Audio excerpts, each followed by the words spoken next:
Adrián Corol con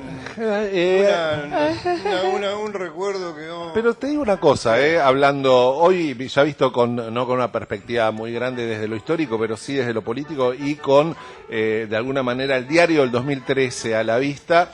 Fue un momento de mucha tensión, pero también de poner las cartas en juego y de saber quién es quién. Estamos hablando de la resolución 125 Ministerio de Economía del mes de marzo del 2008, el 11 de marzo justamente, y lo que pasó, por ejemplo, los 129 días siguientes, que tiene que ver con lo que se llamaba el campo, el conflicto con el campo, mal llamado, porque el campo genéricamente, ¿qué es? ¿Cómo lo definimos? Podemos hablar de sectores relacionados con el campo, de asociaciones empresariales o patronales y también algunos sindicatos relacionados con el campo que se oponían a este régimen. Eso sí, pero eso no es el campo.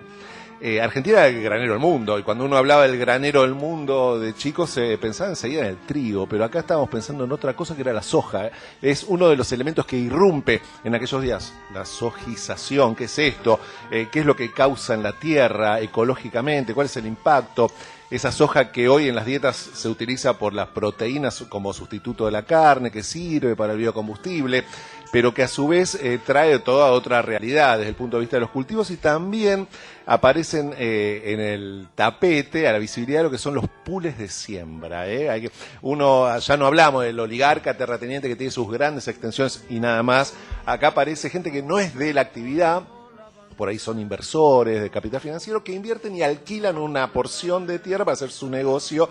Y no, por ejemplo, en aquellos días en Entre Ríos había muchos pools de siembra que ni siquiera eran de Entre Ríos y que eran los dueños de esa cosecha, estaban metidas las exportadoras y demás. ¿Qué pasa? El precio de las hojas se disparaba realmente muy, muy alto, y ya había un sistema de retenciones que las exportaciones que se hacían sobre la soja, entre otras cosas, pagaban una retención fija. Esto tuvo a lo largo de la historia distintos vaivenes, ya de cerca, ya en este siglo, en el 2002, fue Duhalde el que con algunos vaivenes también establece una retención fija. Acá Martín Lustó, el entonces ministro de Economía, presenta un proyecto en el cual se habla de retenciones móviles. Esto quiere decir que según el precio que tuviesen los granos en general, pero la soja era básicamente la vedette de esta historia en el mercado internacional, era el porcentaje de retención que se iba a pagar. Esto no le gustó para nada a las patronales del campo, nombres que uno no conocía y otros que sí. Uno sabía que la sociedad rural argentina estaba el señor Míguez, eso uno ya lo sabía.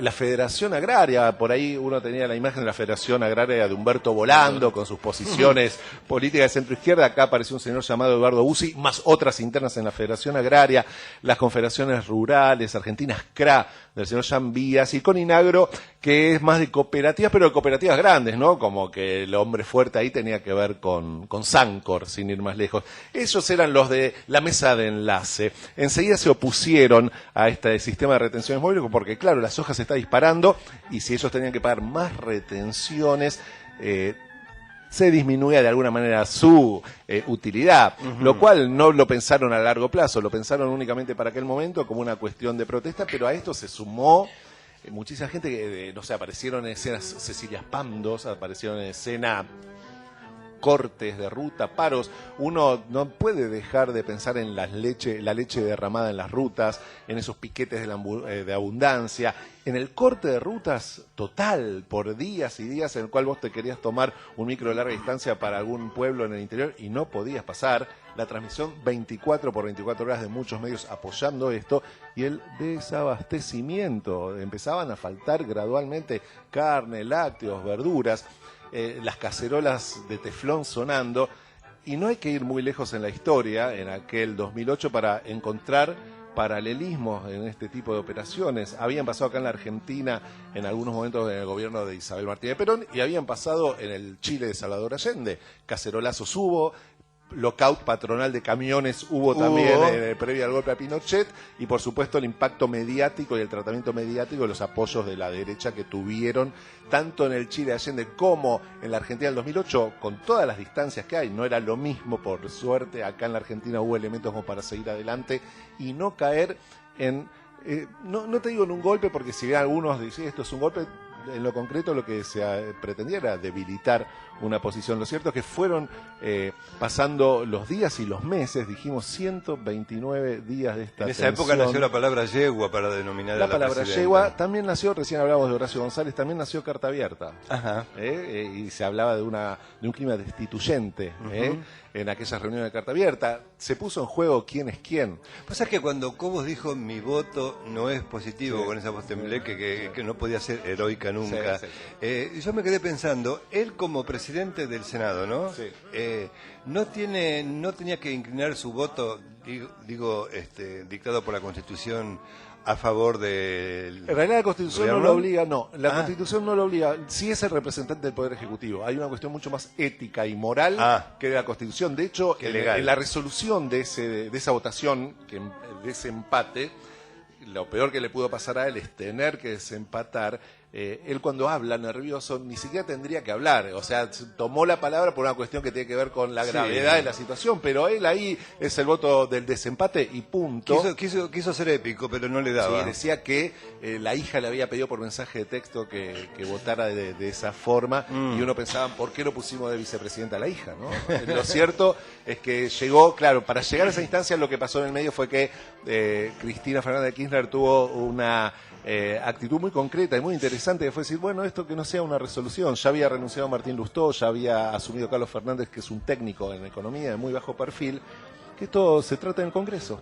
Que no sea una resolución de un ministerio, que sea una ley o no de la Nación. Y pasó por diputados y llegó al Senado, y ahí en ese desempate, que fue aquel día que uno dijo, ¿qué pasa acá? Y mucha gente se sorprendió, otros no tanto, pero habíamos vivido 129 días que conmovieron a la democracia argentina, donde se pusieron en juego los intereses, donde se dijo quién era quién. Si te parece, para cerrar, un informe con las voces, los sonidos de aquellos 129 días, la crisis, la resolución 125 y cómo finalmente hoy uno piensa, y esto no es un dato menor, en aquel momento, por ejemplo, la tasa fija de las retenciones era un 35%, el sistema móvil decía que si se iba de un precio, por ejemplo, de 400, 500, 600 dólares la tonelada de soja, la retención subía. Pero si iba para abajo, la retención bajaba. De hecho, durante mucho tiempo de estos años, la retención por el sistema móvil, que es el que no se aprobó, hubiese sido el 30%, en más de una oportunidad. Y los tipos, no, se sigue pagando el 35%. Que se jodan por glotones. Escuchamos el informe Cuando tenga la tierra. Cuando tenga la tierra, sembraré las palabras. 36-36, desempata Cobos. Que la historia me juzga. Pido perdón si me equivoco. Mi voto no es positivo. Cuando tenga la tierra. Lo que estamos instalando es un esquema de retenciones que van a estar vigentes para los próximos 4 años y que se ajustan automáticamente. La verdad fue que la decisión era correcta, que hubiera beneficiado a los pequeños y medianos productores, que de ninguna manera teníamos la intención de perjudicar a este sector, todo lo contrario, este sector ha sido uno de los sectores más beneficiados del año 2003 hasta la fecha. Será un dulce racimo. Cuando sacamos cuenta y vimos que la soja se iba al 44% y al trigo le bajaban 1% de retención, dijimos, esto es un disparate. Al día siguiente empezaban a quemar los teléfonos de todos los productores y a dónde nos movilizamos. En el fondo tenía que ver con una disputa de poder. Si el poder lo ejercía una presidenta de la nación elegida por la mayoría populares, o lo seguían ejerciendo estos sectores concentrados en la Argentina, no elegidos por nadie, sin rostro, que habían gobernado la Argentina en los últimos 25 años. Cuando tenga la tierra, formaré con los grillos una orquesta donde cante los que piensan. Hay un dirigente de ellos que lo dijo que paguemos el lomo 80 pesos como los uruguayos, que poco le importa a los argentinos. Nos tocó ver lo que yo denomino los piquetes de la abundancia. Cuando tenga la tierra, te lo juro, semilla en la vida. Había un golpe para echar a Cristina y nosotros evitamos el golpe. El jefe de la conspiración es Eduardo Alberto Dualde. Hubo un componente ahí de desestabilización y de puja de poder, que tal vez no creo que hubiera desembocado en Argentina como la de hoy en un golpe de Estado, pero sí en un debilitamiento propiciado hacia la presidenta de la Nación. Le daré a las estrellas,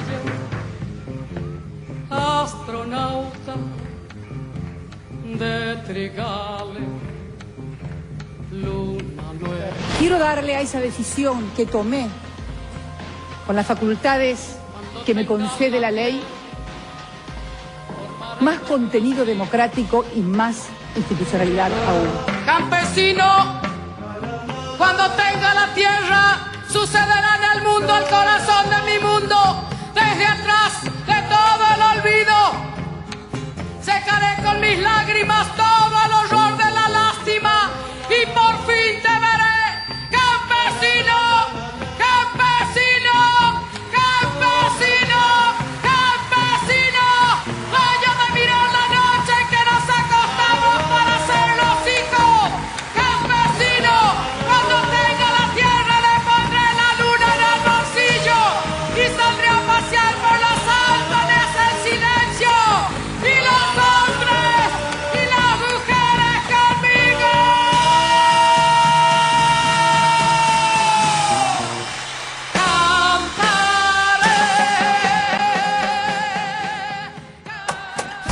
Democracia.ar. Un programa para recordar con la frente bien alta o con la afrenta bien alta, como decía Caloi.